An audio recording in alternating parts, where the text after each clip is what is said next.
नमस्कार बंधुरा आशा करी তোমরা সবাই অনেক অনেক অনেক ভালো আছো। আমরা এখন এই মুহূর্তে পশ্চিমগামিনী ঢুকছি বলরামপুর পেরিয়ে। আমাদের আজকে গন্তব্য বছরের প্রথম দিন বিষ্ণুপুর কালীবাড়ি।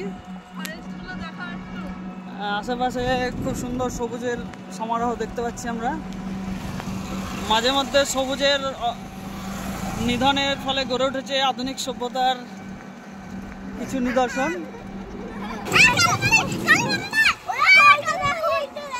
কালীবাড়ি কালীবাড়ি এটা কালীবাড়ি।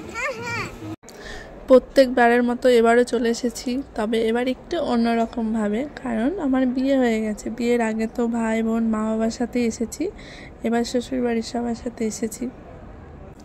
কি জানি মায়ের কাছে না আসলে না আমার মনটা ঠিক মানে না। এই বছরের প্রথম দিন আর মায়ের আবির্ভাবের মাসটার মধ্যে যে কোনো একদিন না আসলে মনটা কেমন যেন ছটফট করে। এবারে মনে হয় একটু বেশি গরম ছিল প্রত্যেকবারের চেয়ে। কি জানি আমার একটু বেশি গরম লাগছিল।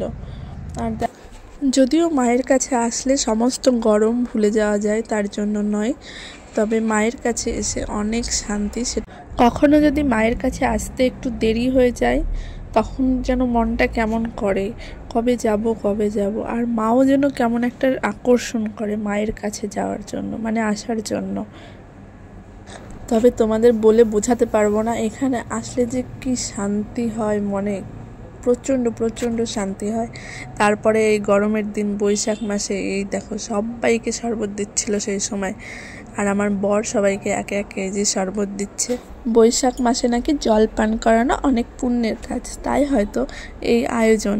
তবে কি বলবো, আমরা অনেক শান্তিও পেয়েছিলাম এই শরবতটুকু পান করে এত গরমের মধ্যে। সব শেষে খাওয়া দাওয়া কমপ্লিট করে এই যে বাড়ির দিকে রওনা হয়ে বাড়িতেও পৌঁছে গেলাম। তবে তোমরা এভাবেই পাশে থেকো।